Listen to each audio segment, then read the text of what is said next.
Top 6 wildest reasons people tried to kill a U.S. president.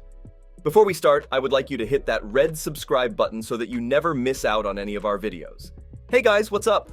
Welcome back to Court Climate. 6. To save the trees, Lynette Squeaky From took the meaning tree hugger to a whole new level.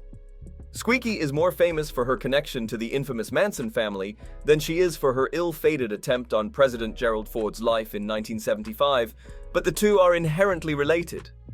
When asked her motive, Squeaky responded that she was trying to bring attention to the environmental pollution Ford's government was bringing to America, particularly on the California redwoods, which she claimed were going to fall down soon.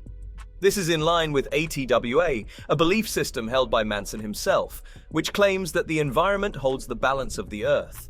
During the trial, Squeaky claimed, "I wasn't going to shoot him." 5. He wanted a job, Charles Guiteau. We all handle unemployment differently.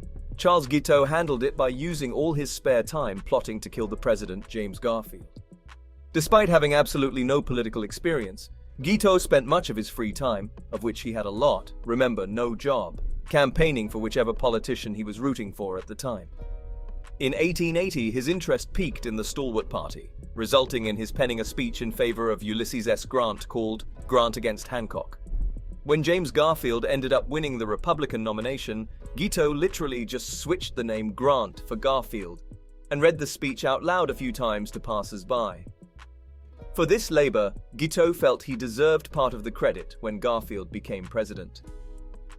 After deciding he wanted to be ambassador to France, Guiteau was able to speak to the Secretary of State, who promptly told him it wasn't happening. 4. To impress a girl, John Hinckley Jr. Not just any girl, but blockbuster movie star Jodie Foster. After seeing her in the movie Taxi Driver, John Hinckley Jr. became obsessed with the 12-year-old actress. After 6 years of stalking her, Hinckley became fed up with being a nobody and resolved to take drastic measures to change this. Hinckley's case is an interesting one because it has absolutely no political background. Hinckley didn't care who he killed, as long as it was someone important enough to get him on the news, where he could profess his love for Foster. This is so true that a few years prior to his 1981 attempt on President Ronald Reagan's life, he was actually planning on killing Jimmy Carter, the president before him. 3. He wanted to be king. Richard Lawrence. Andrew Jackson was sometimes called King Andrew, as a jab at his power in the US meant to invoke feelings of hatred against the monarchy Americans had fought against 50 years earlier. Richard Lawrence, however, didn't have any negative connotations with the title. A humble house painter, Lawrence believed himself to be the rightful king of England. Furthermore, he thought that King Andrew Jackson was the only man standing in the way of the throne he was owed. Never mind the fact that they were both born in America. Lawrence tried to shoot the former president on the steps of the US Capitol, but his gun misfired. 2. He had a stomachache. Giuseppe Zangara was a poor immigrant and a poor shot.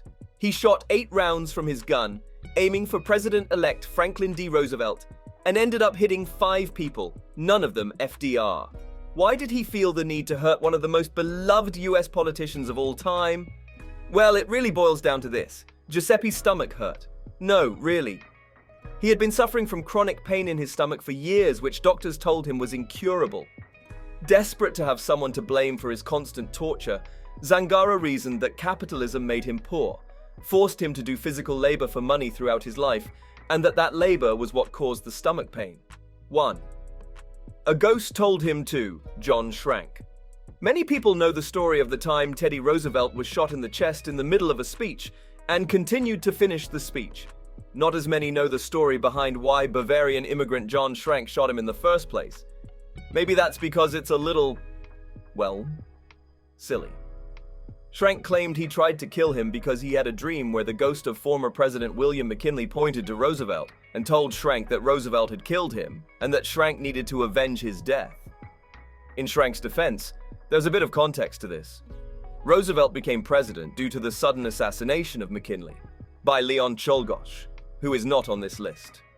After that, he served another term, and at this point in history, he was running for his 3rd term. This brings us to the end of our video. I hope you enjoyed it.